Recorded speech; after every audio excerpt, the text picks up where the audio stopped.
नमस्कार दोस्तों, स्वागत है आपका टीवी 24 में और मैं हूं अजय सिन्हा। महाराष्ट्र में विधानसभा चुनाव है और उसको लेकर महाविकास अघाड़ी और महायुति में जबरदस्त सियासी जंग देखने को मिल रही है। इस बीच प्रधानमंत्री नरेंद्र मोदी भी रैलियों पे रैलियां कर रहे हैं और पूरी बीजेपी लगी हुई है कि किसी भी तरह से महायुति को जीत मिल जाए।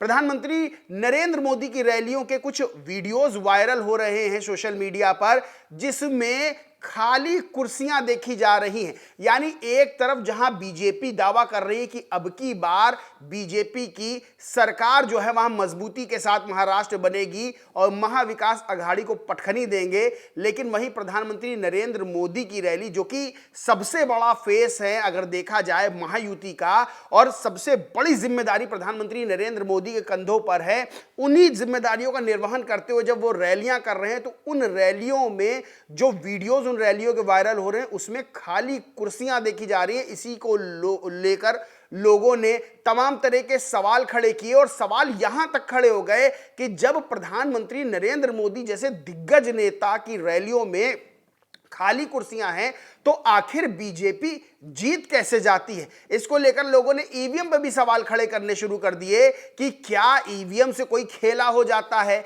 क्योंकि सबसे बड़ी चीज यह है कि रैलियों में भीड़ एक बहुत बड़ा मानक सेट करती है कि इनकी रैली में भीड़ आ रही है, यानी इनके पक्ष में लहर दिखाई दे रही है। वहीं प्रधानमंत्री नरेंद्र मोदी की रैलियों में खाली कुर्सियों को लेकर लोगों ने सवाल खड़े किए हैं।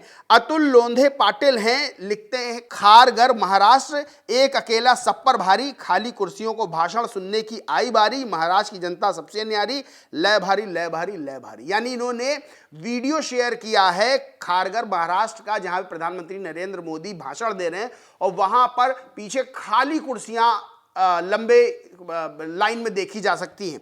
वहीं इन्होंने ही, अतुल पाटिल ने ही एक और ट्वीट किया दादर महाराष्ट्र का, क्योंकि दादर में भी प्रधानमंत्री नरेंद्र मोदी की रैली थी और इन्होंने ट्वीट करते लिखा, दादर महाराष्ट्र, मोदी जी की महायुति के लिए की गई सभा की हालत, खाली कुर्सियों को सुना रहे अपने मन की बात। यानी सीधे तौर पर ये खाली कुर्सियां क्या इशारा कर रही हैं महायुति की हार का?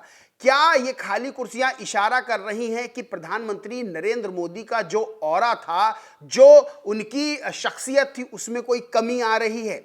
सबसे बड़ी चीज क्या है कि लोकसभा चुनाव के दौरान जिस तरह से बीजेपी को झटका लगा, पहले तो बीजेपी 400 पार का नारा दे रही थी कि अब की बार 400 पार, लेकिन जब नतीजे सामने आए तो बीजेपी 240 पे सिमट के रह गई। यानी दो टर्म अगर देखें 2014-2019 तो बीजेपी के पास इतनी सीटें खुद की थी जो पूर्ण बहुमत से ज्यादा, लेकिन इस बार बीजेपी को केंद्र में नीतीश और नायडू नाम की दो बैसाखियों का सहारा लेना पड़ा। यानी कि नीतीश और नायडू दो वो शख्स हैं जिनके सहारे बीजेपी की सरकार यानी एनडीए की सरकार केंद्र में चल रही है।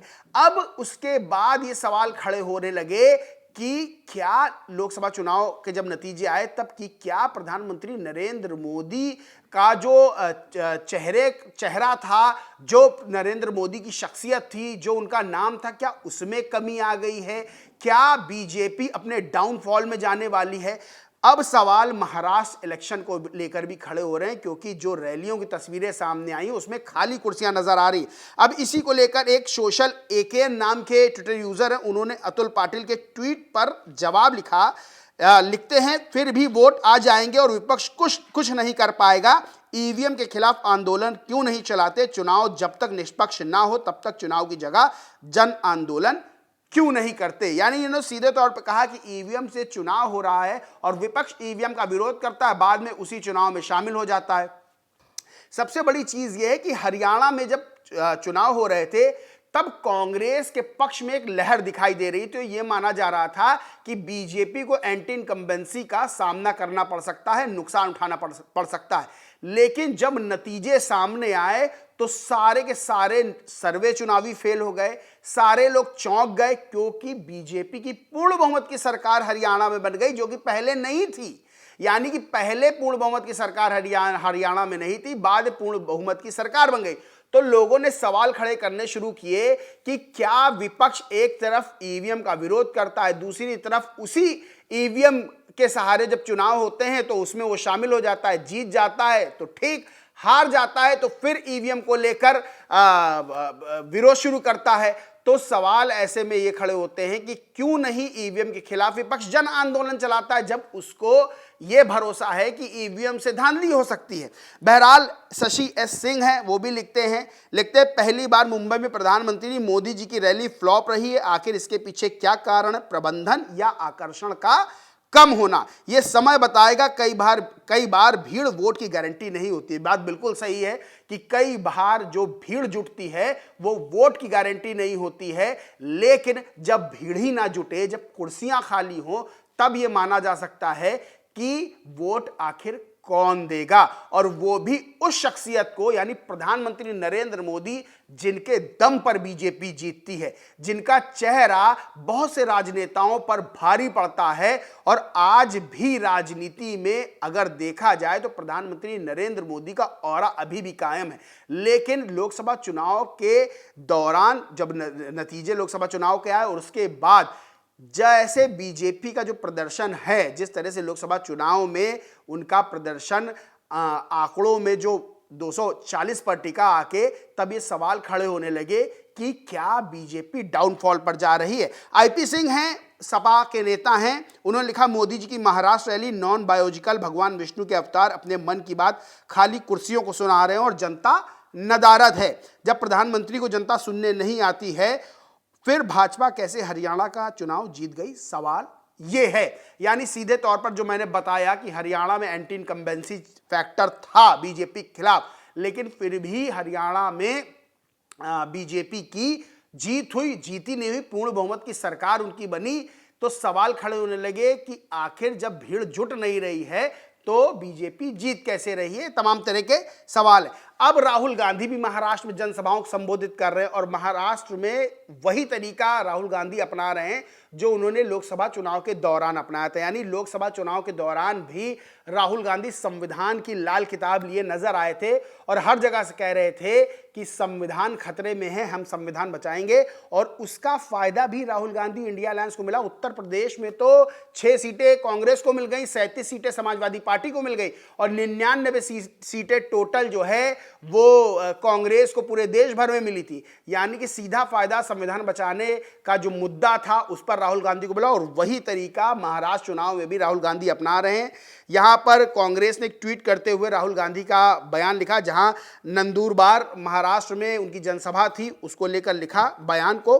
प्रधानमंत्री नरेंद्र मोदी कहते हैं कि मैं जनसभाओं में जो संविधान दिखाता हूं वो खाली है। नरेंद्र मोदी जी के लिए संविधान खाली क्योंकि उन्होंने कभी इसे पढ़ा ही नहीं। वे कहते हैं राहुल गांधी लाल रंग का संविधान दिखाता है, मोदी जी इसके रंग से हमें फर्क नहीं पड़ता, लेकिन जो इसके अंदर लिखा है हम उसकी रक्षा के लिए जान देने को तैयार हैं। यानी सीधे तौर पर महाराष्ट्र के विधानसभा चुनाव में सियासी जुबानी जंग तेज हो गई है। प्रधानमंत्री नरेंद्र मोदी राहुल गांधी और कांग्रेस पर निशाना साध रहे हैं, राहुल गांधी प्रधानमंत्री नरेंद्र मोदी और बीजेपी पर निशाना साध रहे हैं।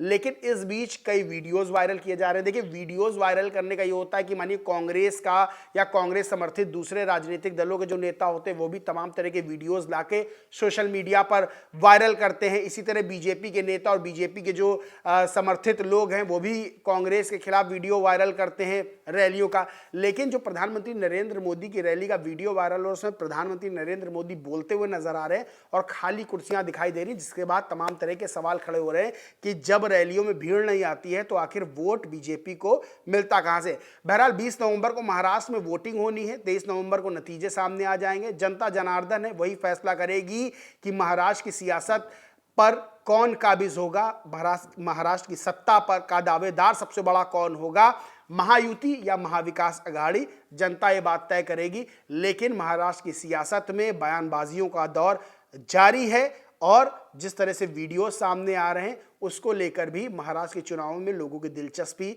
बढ़ती जा रही है। बहरहाल दोस्तों, इस पूरे मामले पर आपका क्या कुछ कहना है कमेंट करके जरूर बताएं। वीडियो अच्छा लगा हो तो लाइक करें, शेयर करें और चैनल को सब्सक्राइब नहीं किया तो सब्सक्राइब करके बेल आइकन जरूर दबाएं। धन्यवाद।